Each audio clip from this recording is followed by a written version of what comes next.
Halo semuanya, perkenalkan saya Dina Faradila, mahasiswi Universitas Bangka Belitung, program studi manajemen. Pada kesempatan ini, saya akan mempresentasikan materi mengenai sistem keuangan, bank, dan kebijakan moneter di Indonesia untuk memenuhi tugas mata kuliah bank dan lembaga keuangan non-bank yang diampu oleh Bapak Robert Tuabarasa, MM.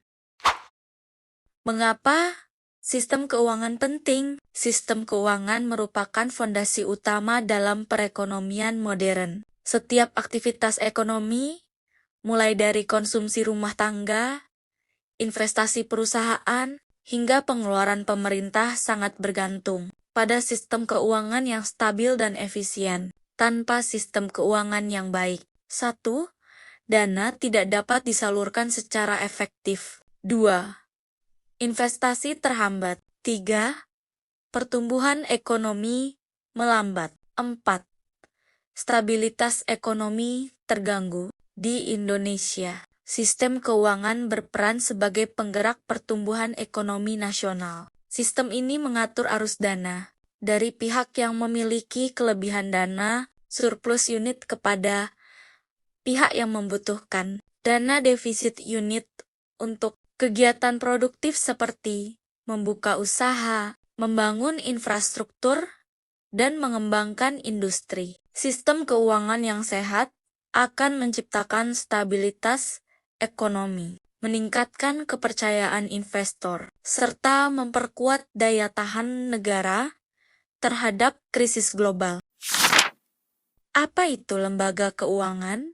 Lembaga keuangan adalah badan usaha atau institusi resmi yang bergerak di bidang jasa keuangan, yang bertugas menghimpun dan menyalurkan dana dalam perekonomian. Fungsi utamanya adalah menjadi perantara antara 1. Pihak surplus dana penabung, investor. 2. Pihak defisit dana peminjam, pelaku usaha. Contoh lembaga keuangan di Indonesia antara lain: 1. Bank. 2. Perusahaan asuransi. 3.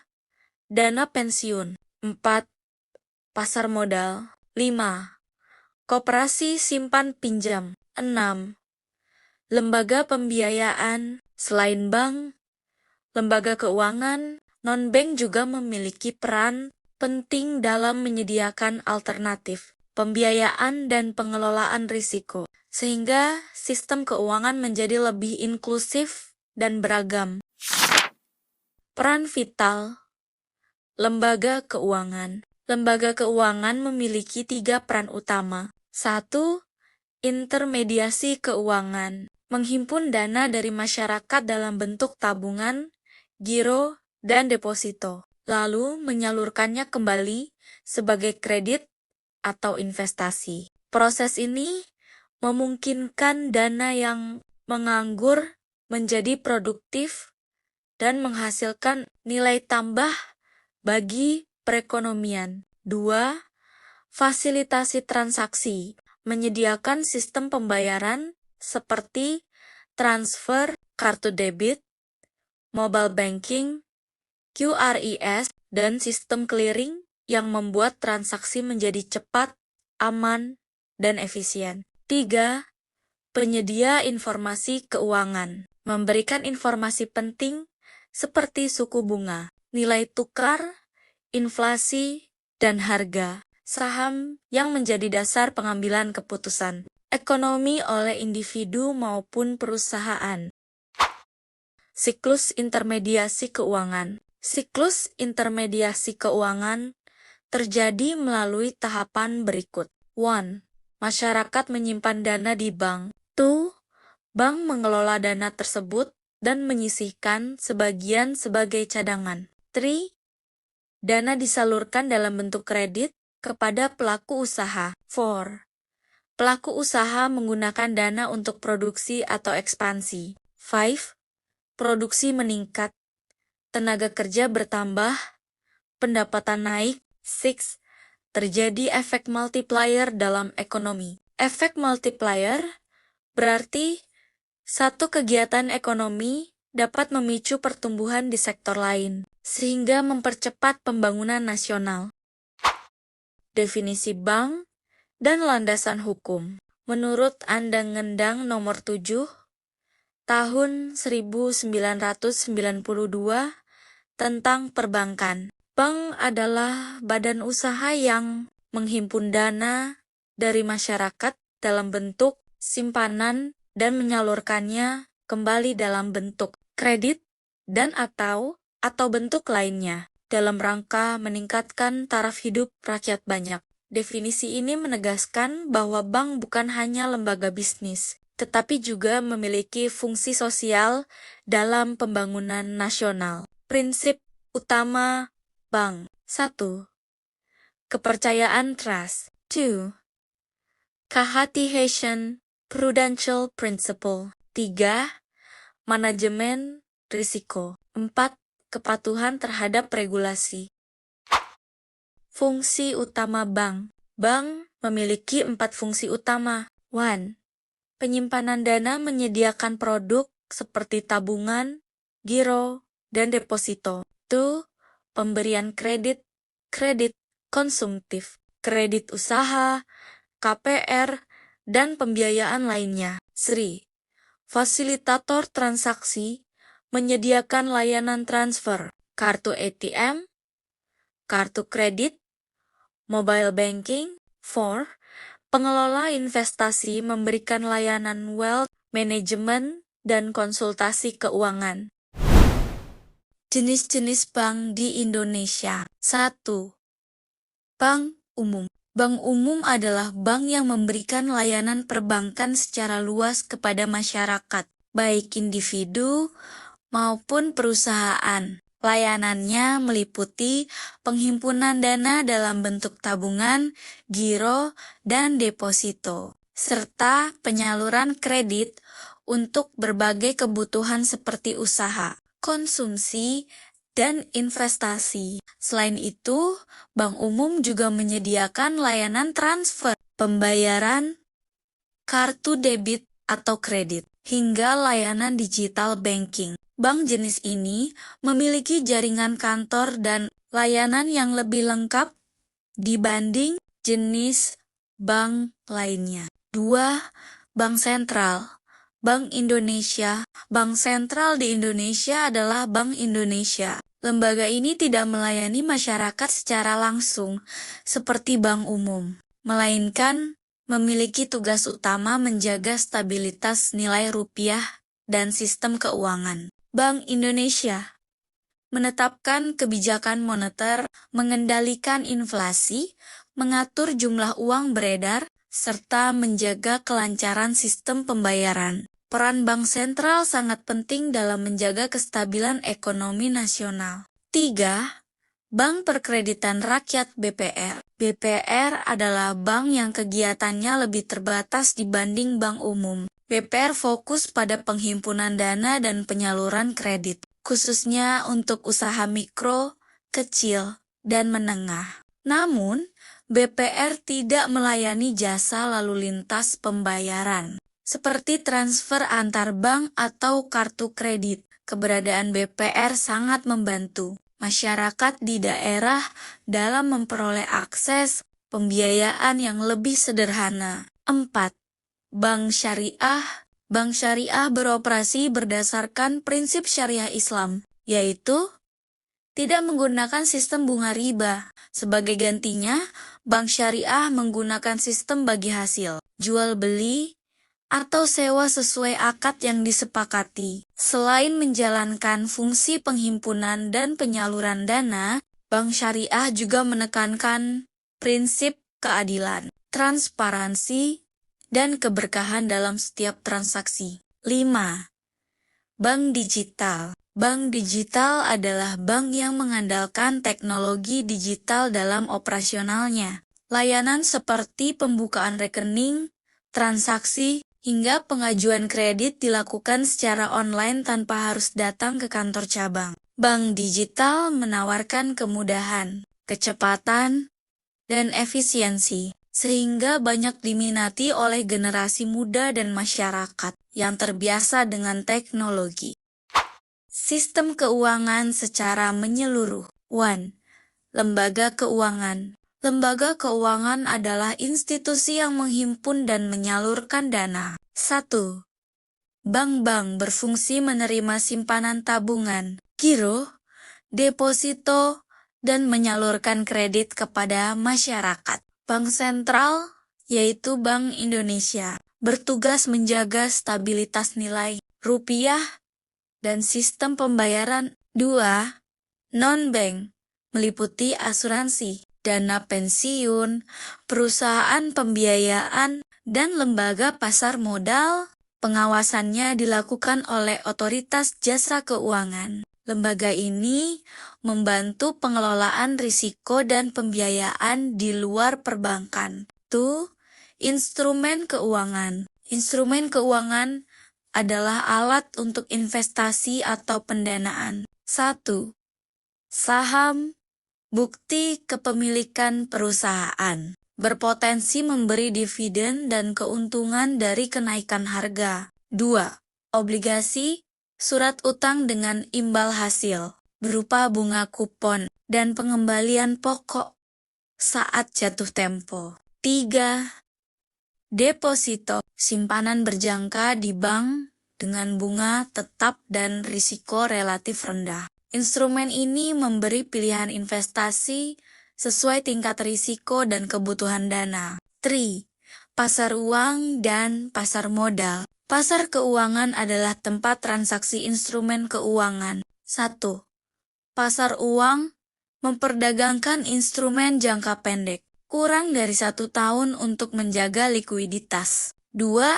Pasar modal memperdagangkan saham dan obligasi jangka panjang. Di Indonesia difasilitasi oleh Bursa Efek Indonesia. Keduanya membantu perusahaan dan pemerintah memperoleh dana untuk kegiatan ekonomi. 4. Infrastruktur sistem pembayaran. Sistem pembayaran memungkinkan transaksi berjalan lancar, baik tunai maupun non-tunai transfer bank, kartu, dan pembayaran digital. Pengaturannya berada di bawah Bank Indonesia. Infrastruktur ini penting untuk menjaga keamanan, kecepatan, dan kepercayaan dalam transaksi keuangan. 5 fungsi sistem keuangan. 1. Memfasilitasi sistem pembayaran. 2. Mengalokasikan sumber daya ekonomi. 3. Mengelola dan mendistribusikan risiko. 4. Menyediakan informasi ekonomi. 5. Menjadi perantara yang efisien. Jika berjalan baik, sistem keuangan akan meningkatkan investasi, membuka lapangan kerja, dan menjaga stabilitas ekonomi nasional. Peran Bank Sentral. Bank Indonesia adalah Bank Sentral Republik Indonesia. Tujuan utamanya adalah mencapai dan memelihara kestabilan nilai rupiah, baik terhadap barang dan jasa inflasi, maupun terhadap mata uang asing nilai tukar. Tugas utamanya: 1. Menetapkan dan melaksanakan kebijakan moneter. 2. Mengatur dan menjaga kelancaran sistem pembayaran. 3. Menjaga stabilitas sistem keuangan. Kebijakan moneter dan inflation targeting framework. Sejak 2005, Bank Indonesia menerapkan inflation targeting framework (ITF). ITF adalah kerangka kebijakan moneter yang berfokus pada pencapaian target inflasi yang diumumkan secara terbuka kepada publik. Instrumen kebijakan moneter. 1. Operasi pasar terbuka. 2. Suku bunga acuan BI rate atau BI 7. Day reverse repo rate. 3. Giro wajib minimum. 4. Intervensi nilai tukar. Bank Indonesia juga berperan sebagai lender of last resort, yaitu pemberi pinjaman terakhir bagi bank yang mengalami kesulitan likuiditas saat krisis. Tantangan bank sentral di era digital, perkembangan fintech, dan digitalisasi membawa perubahan besar dalam sistem keuangan. Namun, di balik kemudahan tersebut, muncul tantangan baru bagi Bank Indonesia sebagai otoritas moneter. 1. Risiko keamanan siber. Digitalisasi sistem pembayaran meningkatkan risiko peretasan, pencurian data, dan gangguan sistem. Jika terjadi serangan siber besar, kepercayaan masyarakat terhadap sistem keuangan bisa menurun. Bank sentral perlu memperkuat regulasi keamanan digital, meningkatkan pengawasan, dan bekerja sama dengan lembaga keamanan siber. 2. Kripto, aset kripto. Aset kripto tidak dikendalikan bank sentral dan nilainya sangat fluktuatif jika digunakan luas sebagai alat pembayaran. Efektivitas kebijakan moneter dapat terganggu. Bank sentral perlu membatasi penggunaannya sebagai alat transaksi resmi, mengedukasi masyarakat, dan mengkaji pengembangan mata uang digital bank sentral. 3. Perbankan bayangan shadow banking.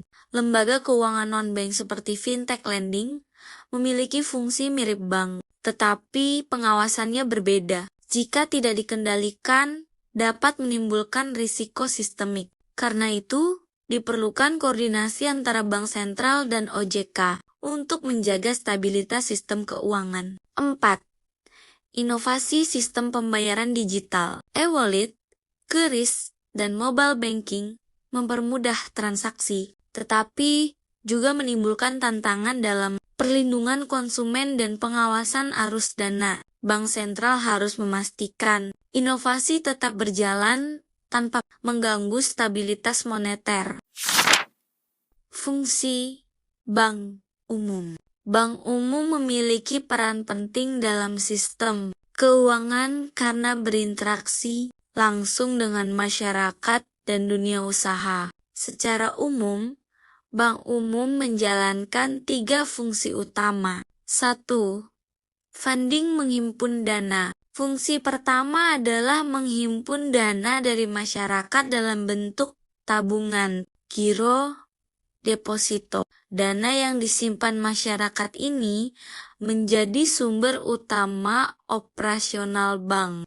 Kepercayaan masyarakat sangat penting dalam fungsi ini. Karena tanpa kepercayaan, masyarakat tidak akan menyimpan dananya di bank. Oleh karena itu, bank harus menjaga keamanan dana dan memberikan layanan yang baik. 2. Lending menyalurkan kredit. Dana yang telah dihimpun kemudian disalurkan kembali dalam bentuk kredit, seperti kredit usaha UMKM dan korporasi, kredit konsumtif KPR, kredit kendaraan, kredit modal kerja. Melalui penyaluran kredit, bank membantu mendorong kegiatan ekonomi, membuka lapangan kerja, dan meningkatkan produksi. Fungsi ini menjadikan bank sebagai perantara antara pihak yang kelebihan dana dan pihak yang membutuhkan dana. 3.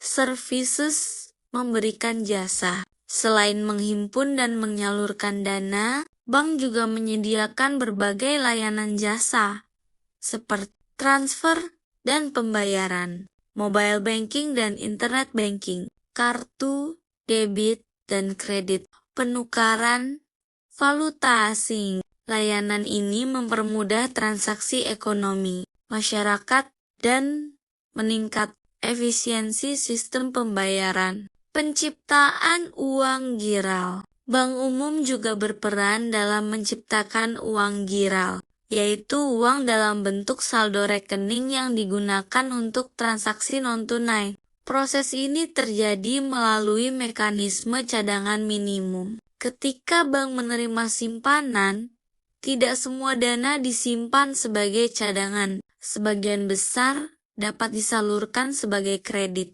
Kredit tersebut kemudian kembali masuk ke sistem perbankan sebagai simpanan baru, sehingga jumlah uang beredar bertambah. Peran strategis bank umum. Bank umum tidak hanya berfungsi sebagai lembaga bisnis, tetapi juga memiliki peran strategis dalam mendukung stabilitas dan pertumbuhan ekonomi nasional. 1. Menjaga kepercayaan publik. Kepercayaan adalah fondasi utama perbankan. Masyarakat mau menyimpan uangnya di bank karena percaya bahwa dananya aman dan dapat ditarik kapan saja. Jika kepercayaan publik menurun, dapat terjadi penarikan dana besar-besaran yang berisiko mengganggu stabilitas sistem keuangan. Karena itu, menjaga reputasi dan integritas menjadi tanggung jawab utama bank. 2. Mendukung pembangunan. Melalui penyaluran kredit, bank membantu pelaku usaha memperluas bisnis, meningkatkan produksi, dan menciptakan lapangan kerja. Pembiayaan infrastruktur seperti jalan, pelabuhan, dan proyek energi juga mendorong pertumbuhan ekonomi jangka panjang. Dengan demikian, bank menjadi salah satu motor penggerak pembangunan nasional. 3. Mendorong pemerataan ekonomi. Ketika akses perbankan semakin luas, masyarakat yang sebelumnya sulit mendapatkan modal usaha dapat berkembang dan meningkatkan pendapatannya. Hal ini membantu menciptakan pemerataan kesejahteraan di berbagai wilayah. Tantangan bank umum. 1. Persaingan fintech. Bank umum menghadapi persaingan dari fintech yang menawarkan layanan keuangan cepat dan praktis berbasis aplikasi. Kondisi ini menuntut bank untuk terus berinovasi dan meningkatkan kualitas layanan digital agar tetap menarik bagi nasabah. 2. Transformasi digital. Perkembangan teknologi mengharuskan bank menyediakan layanan online seperti mobile banking dan pembukaan rekening digital. Transformasi ini membutuhkan investasi besar dan kesiapan sumber daya manusia. 3. Keamanan siber. Digitalisasi meningkatkan risiko peretasan dan pencurian data. Bank harus memperkuat sistem keamanan untuk menjaga kepercayaan masyarakat. 4. Regulasi ketat. Bank wajib mematuhi berbagai aturan terkait permodalan dan manajemen risiko. Tantangannya adalah tetap efisien sambil memenuhi ketentuan yang berlaku. 5. Risiko kredit. Risiko kredit terjadi ketika debitur gagal membayar pinjaman. Bank harus melakukan analisis yang cermat agar kualitas pembiayaan tetap terjaga. Masa depan sistem keuangan Indonesia. Masa depan sistem keuangan Indonesia akan sangat dipengaruhi oleh perkembangan teknologi, perubahan perilaku masyarakat, serta kebijakan regulator seperti Bank Indonesia dan Otoritas Jasa Keuangan. Arah perkembangannya dapat dilihat dari 4 poin utama berikut. 1. Digitalisasi menyeluruh.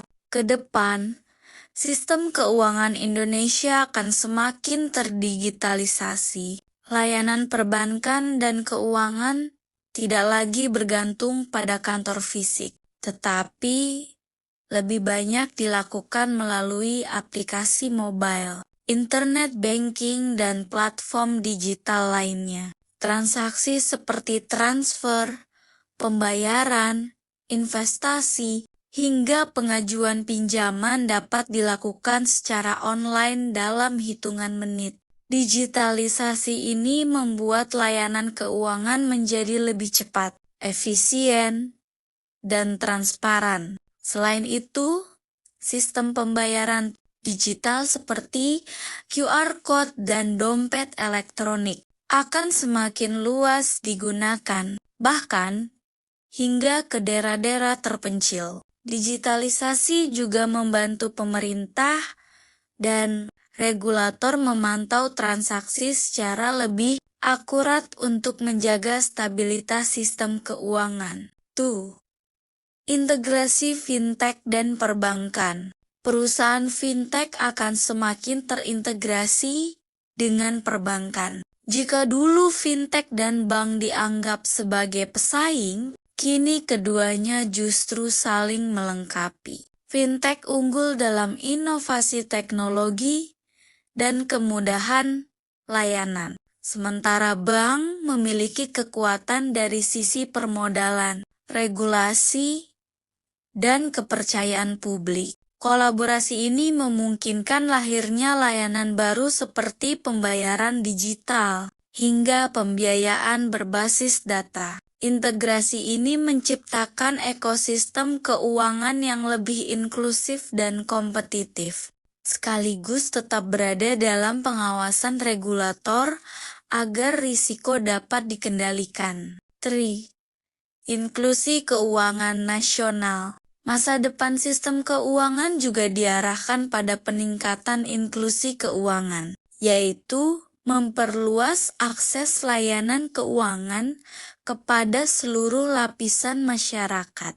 Masih ada masyarakat di daerah terpencil atau sektor informal yang belum memiliki akses ke rekening bank atau layanan pembiayaan. Dengan digitalisasi dan kerjasama berbagai lembaga, layanan keuangan diharapkan bisa menjangkau lebih banyak masyarakat. Semakin tinggi tingkat inklusi keuangan, semakin besar pula peluang masyarakat untuk menabung, berinvestasi, dan mengembangkan usaha. Hal ini akan mendorong pertumbuhan ekonomi yang lebih merata. 4. Penguatan literasi keuangan masyarakat. Selain akses, pemahaman masyarakat tentang keuangan juga menjadi prioritas. Literasi keuangan berarti kemampuan masyarakat dalam mengelola uang, memahami risiko investasi, serta memilih produk keuangan yang tepat. Tanpa literasi yang baik, masyarakat rentan terhadap penipuan, investasi bodong, atau pengelolaan utang yang tidak sehat. Oleh karena itu, edukasi keuangan melalui sekolah, kampus, media sosial, dan program pemerintah akan terus diperkuat. Dengan literasi yang baik, masyarakat tidak hanya menjadi pengguna layanan keuangan, tetapi juga mampu memanfaatkannya secara bijak dan produktif.